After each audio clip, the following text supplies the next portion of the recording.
Hello प्यारे बच्चों, कैसे हैं आप बच्चों। आज हम आपकी क्लास 8 की हिंदी का 10th चैप्टर रीड करेंगे। चैप्टर का नाम है कामचोर। बच्चों, इस पाठ के लेखक का नाम है इस्मत चुगताई। तो जितने भी कठिन शब्दार्थ है बच्चों, यहाँ हमने लिख दिए हैं, आप नोटबुक में नोट कर लीजिएगा। तो बच्चों, इस कहानी में हास्य व्यंग के रूप में बताया गया है कि पहले तो माता पिता बच्चों को काम करने की आदत नहीं डालते। जब उन्हें नौकरों की आदत पड़ जाती है तो उन्हें बुरा लगता है। फिर उनकी इच्छा होती है कि निठल्ले बच्चे काम करें। ऐसे में बच्चों का भी कसूर नहीं होता है, वो चाहते हुए भी कार्यों को उल्टा सीधा करते हैं, क्योंकि उन्हें कार्य करने का ढंग तनिक भी बिल्कुल भी नहीं सिखाया जाता है। तो बच्चों, आपको भी पता है कि जब हमें किसी काम को करने की आदत नहीं होती है तो हम जब हमसे काम करवाया जाता है, हम कोशिश भी करते हैं तो भी काम को ढंग से नहीं कर पाते हैं।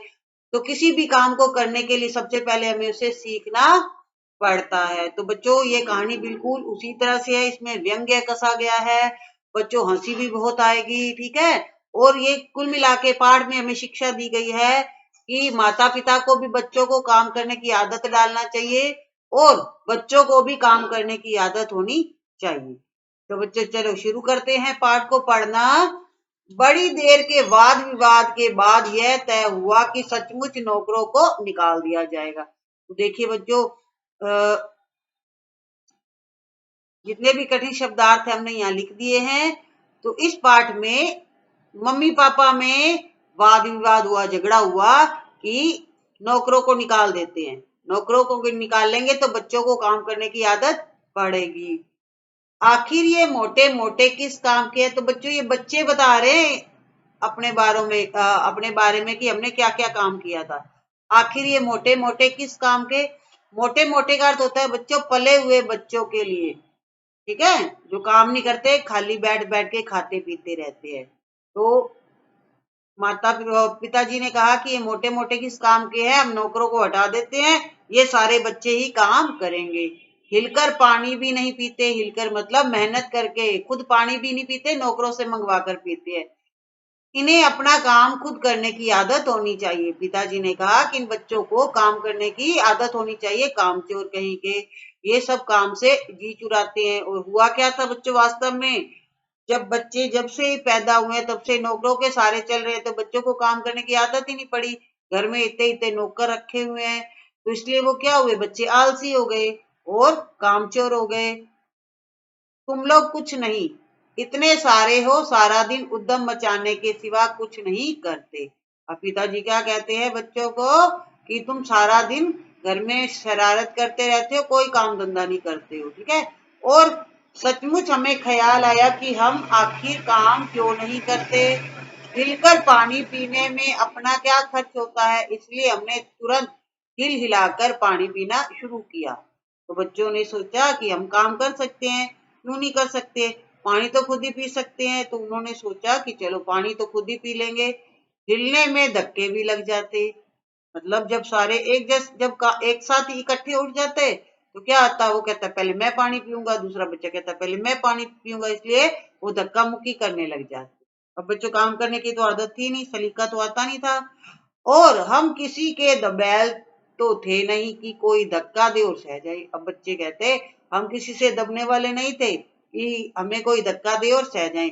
अब बच्चों, आप क्लास में देखते भी होगे, बच्चा एक झगड़ा करता है तो दूसरा कहता है मैं कम थोड़ी हूँ, आजा फिर लड़ लेते हैं। इस तरह से क्या होता है, लड़ाई शुरू हो जाती है। बच्चों ने कहा कि हम कमजोर थोड़ी हैं, हम दबे हुए नहीं हैं, कोई हमें धक्का देगा तो हम बराबर धक्का देंगे, ठीक है। अब लीजिए, पानी के मटकों के पास ही घमासान युद्ध हो गया। घड़े के पास, जितने भी घड़े पड़ते उनके पास धक्का मुक्की होने लगी, जबरदस्त युद्ध होने लग गया कि मैं पहले पानी पीऊंगा, मैं पहले पानी पीऊंगा। इस चक्कर में उनमें आपस में ही भाई बहनों में लड़ाई शुरू हो गई। सुराहियां उधर लुढ़की, मटके इधर गए, कपड़े भीगे सो अलग। देखो बच्चों, तरीका आता तो वन बाय वन पानी पी सकते थे, या एक बच्चा दूसरे बच्चे को पानी पिला सकता था, लेकिन उनको तरीका नहीं आता था, ठीक है, क्यों सीखा ही नहीं कभी। अब आपस में पानी पीने के लिए आपस में झगड़ा करने लगे। अब चित्र में आप देख सकते हो बच्चे किस तरह से पानी के लिए झगड़ा कर रहे हैं। बर्तन देखो कहाँ इधर उधर लुढ़के पड़े हैं। यह भला काम करेंगे, अम्मा ने निश्चय किया। अब अम्मा को तो पता था बच्चों को काम करने की आदत नहीं है, तो अम्मा ने कहा ये काम नहीं कर सकते। करेंगे कैसे नहीं, देखो जी, जो काम नहीं करेगा उसे रात का खाना हरगिज नहीं मिलेगा, समझे। अब पिताजी ने बोला अगर ये सब बच्चे काम नहीं करेंगे तो रात का खाना नहीं मिलेगा, ठीक है। यह लीजिए बिल्कुल शाही फरमान जारी हो गया। शाही फरमान होता है बच्चों, जैसे ही राजा आज्ञा देता था ना ये काम करना है, उसे शाही फरमान माना जाता था, ठीक है, कि राजा की आज्ञा है मानना तो पड़ेगा। अब पिताजी ने आज्ञा दी कि जो काम नहीं करेगा उसे खाना नहीं मिलेगा रात को। अब बच्चे खाने के वजह से काम करने को तैयार हो गए कि काम नहीं करेंगे तो खाना नहीं मिलेगा, और खाना नहीं मिलेगा तो काम कैसे चलेगा। हम काम करने को तैयार है, काम बताए हमने दुआई की। अब बच्चों ने पिताजी को माता जी को कहा कि हम काम करने को तैयार है, काम बता दे हमें क्या काम करना है। बहुत से काम है जो तुम कर सकते हो, मिसाल के लिए, मिसाल होता है बच्चों उदाहरण के लिए, यह दरी कितनी मैली हो गई है, आंगन में कितना कूड़ा पड़ा है, पेड़ों में पानी देना है, और भाई मुफ्त तो यह काम करवाए नहीं जाएंगे, तुम सबको तनख्वाह भी मिलेगी। और पिताजी ने क्या किया, लालच भी दे दिया साथ में कि जो तुम काम करोगे, उन जो नौकरों को तनख्वाह देते थे, जैसे जो जो काम तुम करोगे उसकी तुम्हें तनख्वाह मिलेगी, पैसे मिलेंगे, ठीक है। खाना तो मिलेगा, सही काम करोगे तो, साथ के साथ नौकरों की जगह तुम काम करोगे तो तुम्हें तनख्वाह भी मिलेगी। क्या काम करने को बताया था पिताजी ने, दरी को झाड़ दो, दरी मैली हो रही है, आंगन में कूड़ा पड़ा है झाड़ू लगा दो, पेड़ों को पानी दे दो, ठीक है। और पिताजी ने ये भी लालच दिया कि तनख्वाह भी मिलेगी, पैसे भी मिलेंगे। पैसों के चक्कर में तो बच्चों सारे काम करते हैं, आपको पता है ना। हो सकता है आप भी छोटे हो तो मम्मी पापा आपको कहते हो ये काम कर दे 10 रुपए मिलेंगे, ठीक है। या बच्चों को स्कूल छोड़ते हैं, छोटे बच्चे स्कूल नहीं जाते हैं, ठीक है। अब तो आप बड़े हो गए, जब बच्चा छोटा स्कूल नहीं देता तो कहते हैं चलो चीज लेके देते हैं फिर स्कूल जाएगा। इस तरह से बच्चों को हैबिट पड़ जाती है, तो बच्चा लालच में स्कूल जाने लग जाता है। तो इस तरह का लालच यहाँ भी पिताजी ने बच्चों को दिया, काम करोगे तो तनख्वाह मिलेगी। अब्बा मियाँ ने कुछ काम बताए, ये काम बता दिए, ठीक है, और दूसरे कामों का हवाला भी दिया। माली को तनख्वाह मिलती है अगर तुम सब बच्चे मिलकर पानी डालो तो, मतलब तुम्हें भी तनख्वाह मिलेगी, पेड़ों में पानी डालोगे तो तनख्वाह मिलेगी। ए हे खुदा के लिए नहीं, घर में बाढ़ आ जाएगी, अम्मा ने याचना की। अब अम्मा को तो, मम्मी को तो पता था कि बच्चों ने उधम मचा देनी है काम करने के चक्कर में। एक दो बच्चे तो है नहीं, कोई बात नहीं, देखिए आप कितने बच्चे हैं यहाँ पर, बहुत सारे बच्चे हैं ना, तो ये सब मिलकर क्या करेंगे, उद्यम मचा देंगे। देखिए बताऊं मैं, यहाँ पर कितने बच्चे दिख रहे हैं मुझे, 1 2 3 4 5 6 7 बच्चे दिख रहे हैं बच्चों। ये 7 बच्चे जब काम करेंगे तो उद्यम मचा देंगे, तूफान ला देंगे। अम्मा ने कहा कि इनसे काम ना करवाओ, ठीक है। फिर भी तनख्वाह के सपने देखते हुए हम लोग काम में तुल गए। अब बच्चों को लालच हो गया कि तनख्वाह मिलेगी, पैसे मिलेंगे, सब बच्चे काम, पैसे के चक्कर में काम करना शुरू करने लगे। एक दिन फर्शी दरी पर बहुत से बच्चे जुट गए, जो फर्श पर दरी बिछी हुई थी उस पर बच्चे जुट गए। पिताजी ने कहा था ना दरी मैली हो रही है, ठीक है, तो उन्होंने सोचा चलो आज दरी को साफ कर लेते हैं। चारों ओर से कोने पकड़कर झाड़ना झटकना शुरू कर दिया। अगर आपके स्कूल में दरी बिछाई जाती है, आजकल तो बच्चों बेंच होते हैं, तो पहले क्या होता था स्कूल में भी दरी होती थी, तो पूरे रूम की दरी बहुत बड़ी होती थी। तो इस तरह से ये देखिए आप बच्चों किस तरह से दरी को झाड़ा जा रहा है, स्कूल में भी ऐसे ही झाड़ते हैं, ठीक है। तो बच्चे इकट्ठे कर लेते हैं, साइडों से पकड़ लेते हैं और ऊपर नीचे झाड़ना शुरू कर देते हैं, इससे मिट्टी बाहर आ जाती है। अब बच्चों ने दरी को झाड़ना शुरू कर दिया। दो चार ने लकड़ियां लेकर धुआंधार पिटाई शुरू कर दी। ऐसा भी होता है बच्चों, दरियों पर क्या करते हैं, लकड़ियों से पीटना शुरू कर देते हैं ना, तो मिट्टी जो है वो बाहर आ जाती है। अब सारा घर धूल से हट गया, सारा घर में क्या होगी, धूल ही धूल हो गई। क्यों हो गई, दरी में मैल बहुत थी, मिट्टी बहुत थी, खांसते खांसते सब बेदम हो गए। धूल के कारण सांस लेना मुश्किल हो गया। सारी धूल जो दरी पर थी फर्श पर आ गई, सबके सिरों पर जम गई, नाकों और आंखों में घुस गई। जितनी भी धूल थी, मिट्टी थी, फर्श पर पड़ गई, और जो झाड़ रहे थे उनके सिरों पर जम गई, नाक में आंख में घुस गई, ठीक है। बुरा हाल हो गया सबका।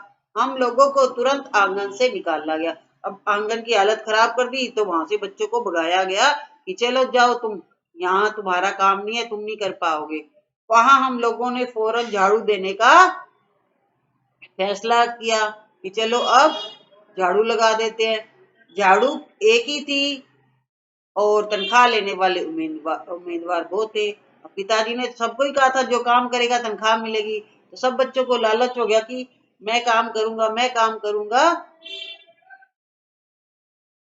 तो इस चक्कर में झाड़ू एक होने की वजह से अब एक झाड़ू तो एक बंदे के हाथ में जाती, लेकिन बहुत सारे बच्चे थे यहाँ पर। ठीक है, आप यहाँ भी देख सकते हो बच्चों, बहुत सारे बच्चे दिख रहे हैं। अब वो झाड़ू के लिए झगड़ा करने लगे कि मैं झाड़ू लूंगा, मैं मारूंगा, मैं झाड़ू लूंगा, मैं मारूंगी। ठीक है, आपस में झगड़ा करने लगे। ये सब पैसे की तनख्वाह की वजह से हो रहा था। इसलिए क्षण भर में झाड़ू के पुर्जे उड़ गए। झाड़ू के लिए झगड़ा करते करते जितने भी उसके बच्चे सीखे थी, तीले थे, वो सारे बिखर गए। सबने दो दो उठा लिए, तीले से सीखे उठा ली। तो जितनी सीखें जिसके हाथ में पड़ी वह उनसे ही सीधे उल्टे हाथ से मारने लगा। अम्मा ने सिर पीट लिया। अब अम्मा परेशान हो गई, वहां सिर पकड़ के बैठ गई। भाई ये बुजुर्ग काम करने दो, दे तो इंसान काम करे।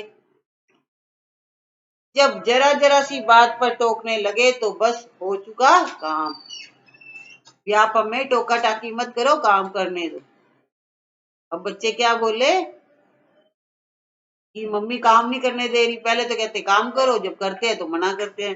काम बच्चे उल्टा सीधा कर रहे थे, उनको काम करने का तरीका ही नहीं आता था, इसलिए सारा काम बिगाड़ रहे थे वो। असल में झाड़ू देने से पहले जरा सा पानी छिड़क लेना चाहिए। अब बच्चों ने क्या विचार किया, झाड़ू लगाने से पहले थोड़ा सा पानी छिड़क लेते हैं। बस यह ख्याल आते ही तुरंत दरी पर पानी छिड़का गया।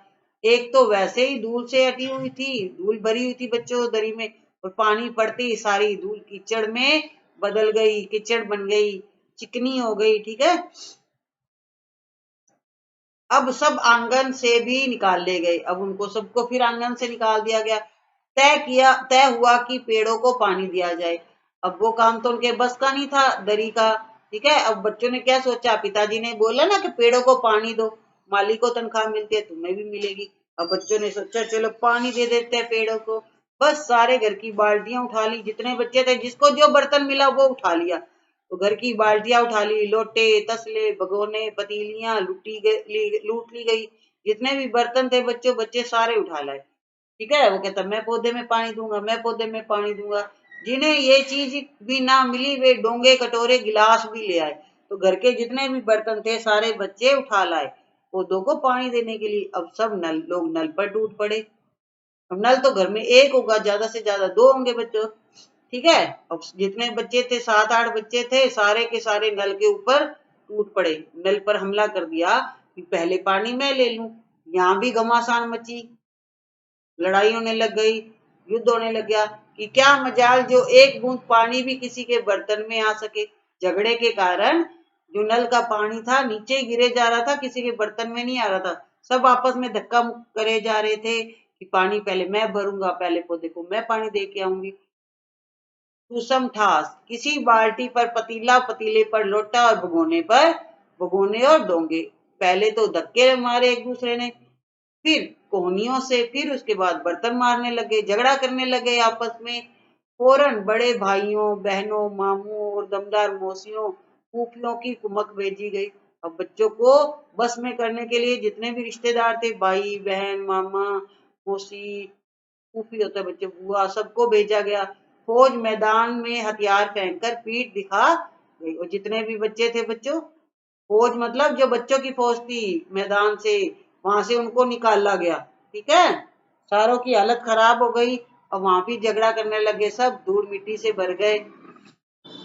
पानी था, मिट्टी थी, तो उसके कारण वो सब गंदे हो गए, कीचड़ से लथपथ हो गए। इस धींगा मुश्ती में कुछ बच्चे कीचड़ में लथपथ हो गए।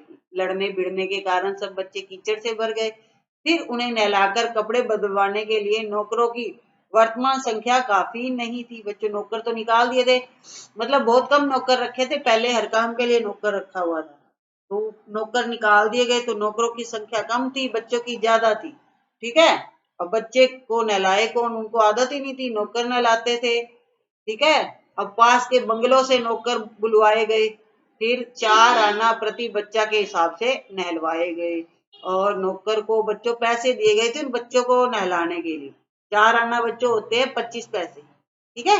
आजकल तो 25 पैसे में कुछ नहीं होता, उस समय में 25 पैसे बहुत मायने रखते थे। तो हर बच्चे के 25 पैसे दिए गए कि जो नौकर हर बच्चे को नहलाएगा उसके बदले उसको 25 पैसे मिलेंगे। इस तरह से नौकरों को बाहर से बुलवाया गया बच्चों को नहलाने के लिए। जबकि होना क्या चाहिए था बच्चों को, अगर बच्चा बहुत ज्यादा छोटा है फिर तो अलग बात है, लेकिन बड़ा बच्चा तो खुद ही नहा सकता है। लेकिन उनको तो किसी काम की आदत नहीं डाली हुई थी। हम लोग कायल हो गए कि सचमुच यह सफाई का काम अपने बस की बात नहीं है। अब बच्चों ने सोचा सफाई का काम तो हमारे बस में नहीं है और ना ही पेड़ों की देखभाल हमसे हो सकती है, कम से कम मुर्गियां ही बंद कर देते हैं। अब बच्चों ने नया काम ढूंढ लिया कि उनके घर में जो मुर्गियां पाली हुई हैं और मुर्गियां इधर उधर घूम रही हैं तो इनको बंद कर देते हैं। बस शाम से ही जो बांस छड़ी हाथ पड़ी लेकर मुर्गियां हाँकने लग गए, ठीक है।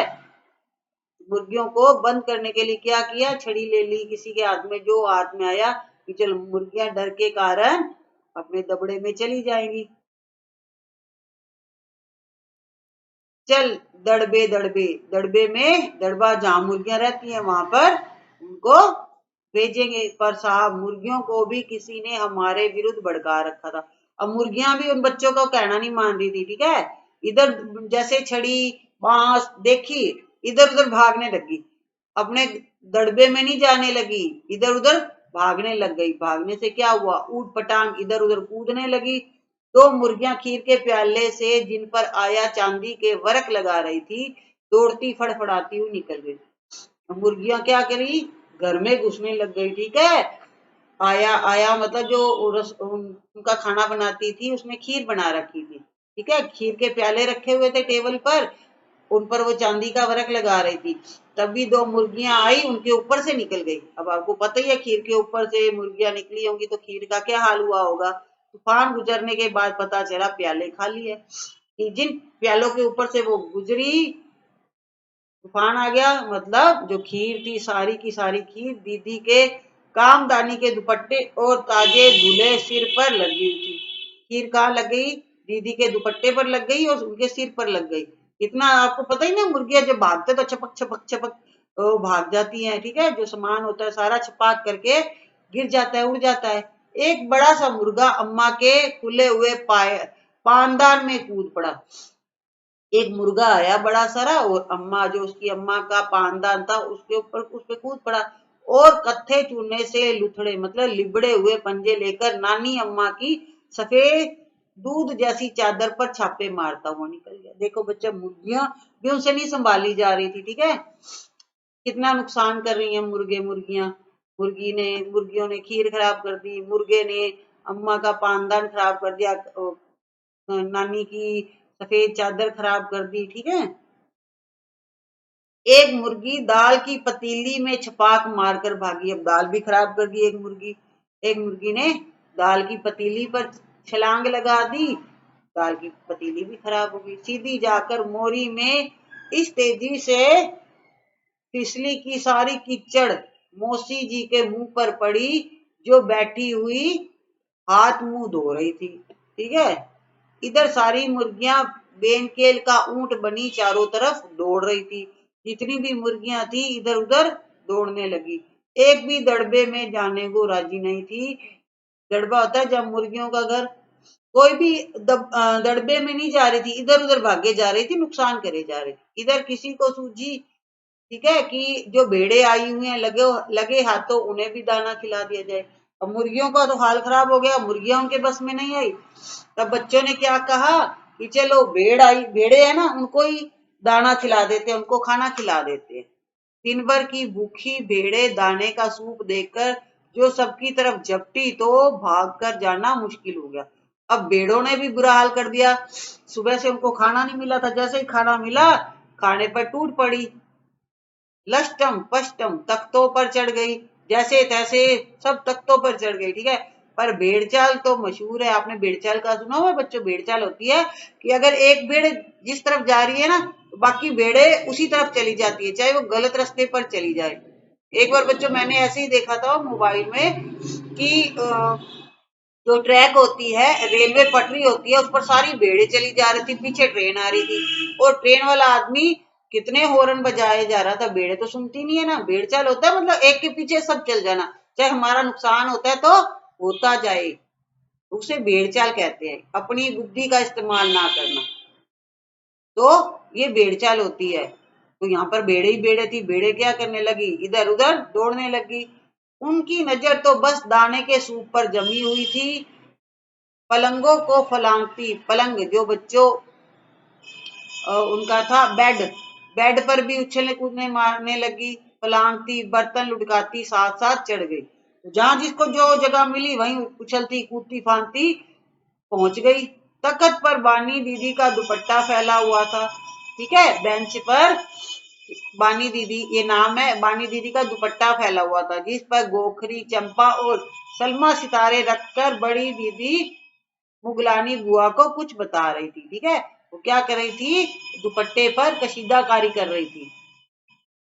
बेड़े बहुत निसंकोच उनको रोंदती, मेंगनों का छिड़काव करती हुई आगे दौड़ गई।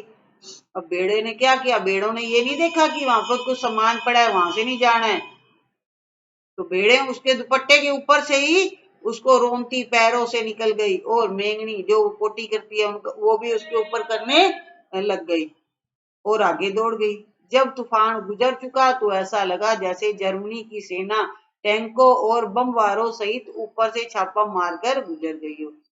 तूफान गुजर गया, देखो कितना बड़ा तूफान आया, पहले मुर्गियों का आ गया, फिर भेड़ों का आ गया। उनको ऐसे लगा जैसे जर्मनी की सेना, टैंक होते हैं ना और बम फेंकते हैं, ठीक है, और उधर से छापा मारकर गुजर गई है, बम फेंक के भाग गई है जर्मनी की सेना। ऐसे लगा जहां जहां से सूप गुजरा, भेड़े शिकारी कुत्तों की तरह गंध सूंघती हुई हमला करती गई। तो उनको वो उसकी स्मेल आती जा रही थी, खुशबू आती जा रही थी बच्चों। ठीक है, तो सूप की जैसे ही उनको खुशबू आ रही थी, उधर उधर से भेड़े गुजरती जा रही थी। तो बच्चों मैंने यहाँ स्मेल बोल दिया, स्मेल नहीं बोलना था मुझे, ठीक है, तो खुशबू जैसे फ्रेगनेंस, ठीक है, तो स्मेल गलत वर्ड हो गया यहाँ पे। स्मेल तो होती है बदबू आना, लेकिन खाना तो क्या होता है, बदबू नहीं आती ना खाने में, तो यहाँ से वर्डिंग गलत है। आप इसे खुशबू बोलोगे या फ्रेगनेंस बोलोगे। तो वहां से जिधर जिधर से उनको फ्रेगनेंस खुशबू आने लगी, उधर उधर वो भागने लगी। हज्जर माँ एक पलंग पर दुपट्टे से मुंह ढांके सो रही थी। ठीक है, एक पलंग पर सो रही थी, मुंह को ढक रखा था। उन पर से जो भेड़े दौड़ी तो न जाने वह सपने में किन महलों की सैर कर रही थी। दुपट्टे में उलझी हुई मारो मारो चिल्लाने लगी। अब बच्चों क्या हुआ, वो तो बच्चों सोई हुई थी, अब सोया हुआ ऊपर से अपने कोई निकल जाए तो अपने डर जाते हैं। तो इसी तरह से हज्जन माँ भी डर गई और चिल्लाने लगी। इतने में भेड़े सूप को भूलकर तरकारी वाली की टोकरी पर टूट पड़ी। अब सूप तो मिला नहीं बच्चों, सूप को भूल गई। क्यों भूल गई, उनको आगे सब्जी वाली टोकरी दिख गई। तरकारी वाली होता है बच्चों सब्जी वाली की टोकरी, ठीक है, उस पर टूट पड़ी, उनको सब्जियां दिख गई। वह दालान में बैठी मटर की फलियां तोड़ तोड़ कर रसोइये को दे रही थी। ठीक है, वह अपनी तरकारी का बचाव करने के लिए, यानी सब्जी वाली अपनी सब्जी का बचाव करने लगी, क्योंकि उसे पता था कि ये भेड़े उठा ले जाएंगी मेरी सब्जी और खा जाएंगी। अब वो टोकरी के आगे खड़ी हो गई, सीना तान कर उठ गई कि अब देखती हूँ कैसे उछल कूद करती आती हैं।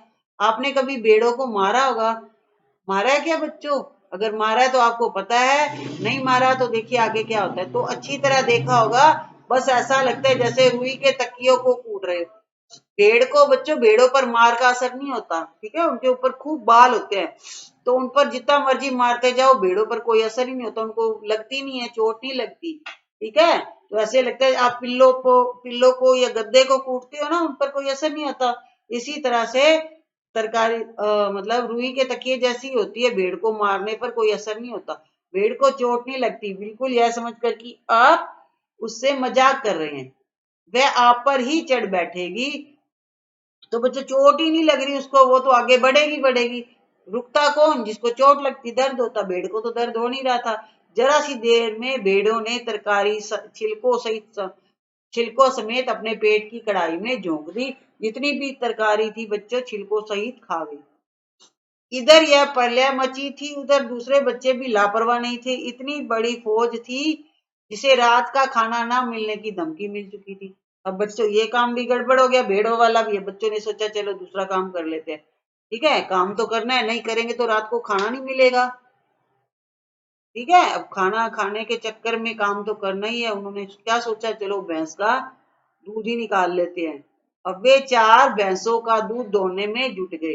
जितनी उनकी भैंसें थी 4, उनको उनका दूध निकालने में लगे। धुली बेधुली बाल्टी लेकर 8 हाथ 4 थनों पर बिल पड़े।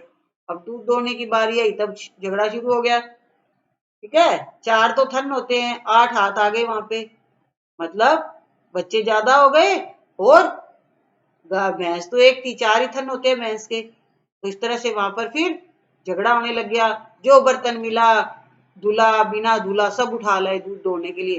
भैंस एकदम जैसे चारों पैर जोड़कर उठी और बाल्टी को लात मारकर दूर जा खड़ी।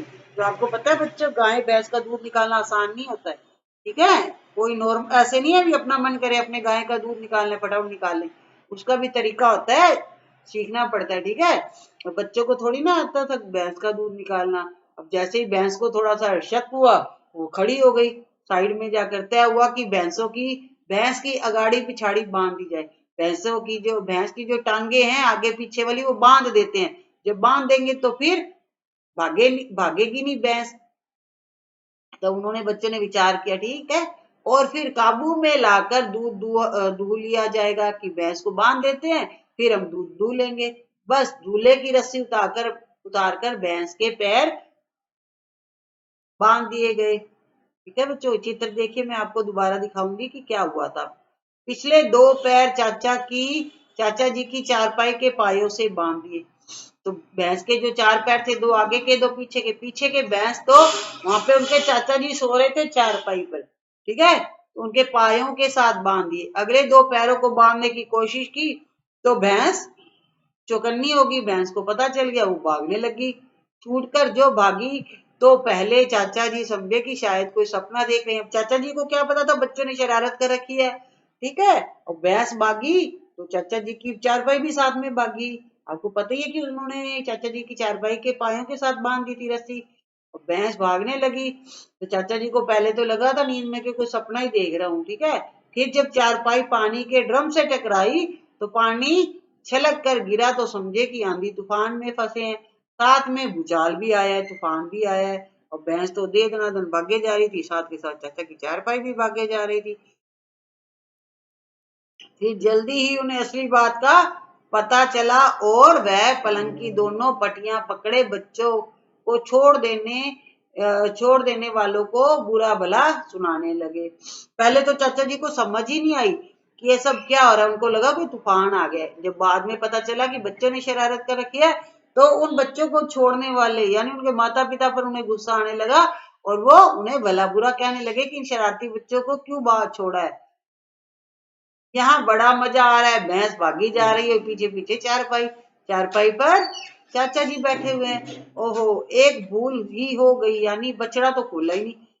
अब बच्चों को क्या विचार आया कि बछड़ा खोल देते तो शायद भैंस नहीं भागती। ठीक है, तो उन्होंने क्या विचार आया, बछड़ा तो खोला ही नहीं है, इसलिए तत्काल उन्होंने बछड़े को भी खोल दिया। तीर निशाने पर बैठा। अब बछड़े की ममता में व्याकुल होकर भैंस ने अपने खुरों पर ब्रेक लगा दिया और भैंस भागना बंद कर दिया अपने बछड़े के कारण। बछड़ा तत्काल जुट गया, धोने वाले गिलास कटोरे लेकर लपके। अब बछड़े का काम क्या था, दूध पीना था। वो भैंस का दूध पीने लग गया और बच्चे गिलास कटोरे लेकर दूध धोने के लिए भाग गए, क्योंकि बाल्टी तो वहां से गिरकर छपाक से गोबर में जाकर गिरी थी। बछड़ा फिर बागी हो गया, दूध पीने लग गया। और खुला से बछड़े को बांध कर रखते हैं ताकि वो भैंस का या गाय का दूध ना पिए। कुछ दूध जमीन पर और कपड़ों पर गिरा, 2-4 धारे गिलास कटोरे पर भी पड़ गए, बाकी बछड़ा पी गया। यह सब कुछ कुछ मिनटों के 3/4 में ही हो गया।